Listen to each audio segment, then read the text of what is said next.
চাচা, কালীপুকুরের পানাগুলো এত এলোমেলো কেন চাচা? আর মাছগুলো কোথায় চাচা? বাবা, কাল রাতে তো সব মাছ চুরি করে নিয়ে গেছে। না,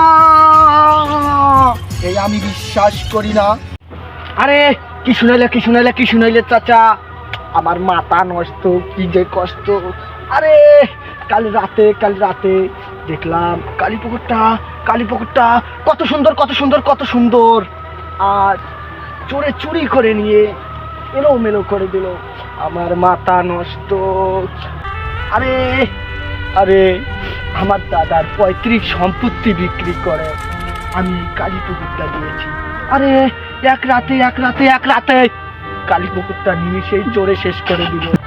আরে আমরা তো বছরে বেশি তরকারি কিনি না, কারণ এই কালীপুকুরের মাছ আমরা 3 ডেস্কি করে পাই। 3 ডেস্কি এই কালীপুকুরের মাছ আমাদের 4 মাস চলে যায়। আর কোরবানির মাংস আমাদের 4 মাস চলে যায়, মোটে 8 মাস। আরে আমরা আর বাকি 4 মাস শাকসবজি এগুলো দিয়ে কেটে দেই।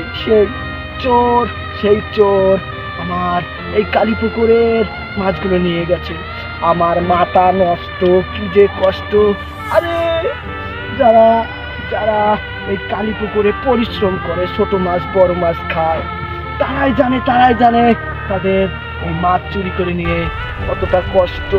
যা চোর তো বলতে পারতো যে আমি মাছ চুরি করব, আমি 3 ডেস্কি পেতাম, তাকে 1 ডেস্কি দিয়ে দিতাম। কেন আমার এত সর্বনাশ করলো? কেন? আমার মাথা নষ্ট, কি যে কষ্ট। আরে তুই তো আমার কপাল নিয়ে যাস, কপাল সামান্য 3 ডেস্কি মাছ নিয়ে গেছিস। আরে তোদের নামে সেই মহান আল্লাহর কাছে আমি চোরের খাতায় নালিশ দেব, ওই কিয়ামতের দিন তোদের নামে আমি বিচার দেব, বিচার। আমার মাস শেষ, আমার মাথা নষ্ট, কি যে কষ্ট।